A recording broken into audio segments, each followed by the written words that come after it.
Raise your hand if you're married. None of you are married. Raise your hand if you would like to be married to your baby's father. One. The rest of you who don't plan to get married, why don't you plan to get married? I'd like to know that.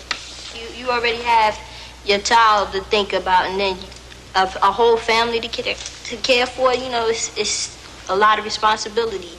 And then you don't want the commitments. I wouldn't want no man holding me down because I think I can make it as a single parent. But don't you think you might need help in raising that baby from a man?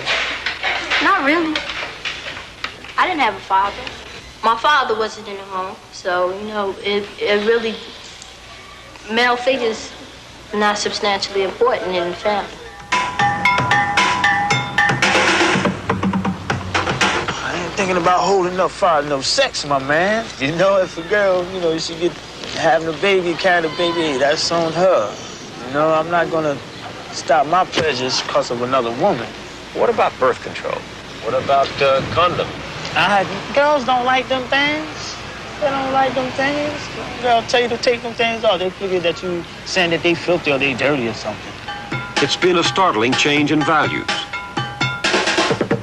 25 years ago, you would not have heard such things said so freely because they were not embraced so widely.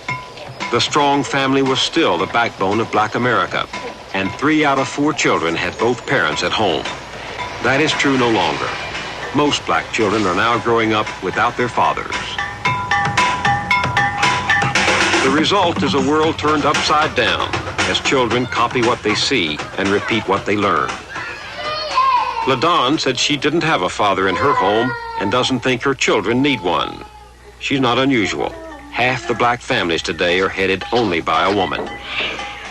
Clorinda said she could make it on her own as a single parent. She has never been married and is raising her daughter without a man's help. She's not unusual. Today, nearly 60% of all Black children are born out of wedlock. Timothy said his children are not his responsibility. He has left them to be supported by their mothers and welfare. He's not unusual either. For LaDawn and Clorinda and Timothy, and many more like them in cities all over America, the traditional family no longer exists. It has vanished, and something new is taking its place. Single women and the children they're rearing alone are the fastest growing part of the Black population. What becomes of the Black family in a world where the values are being turned upside down?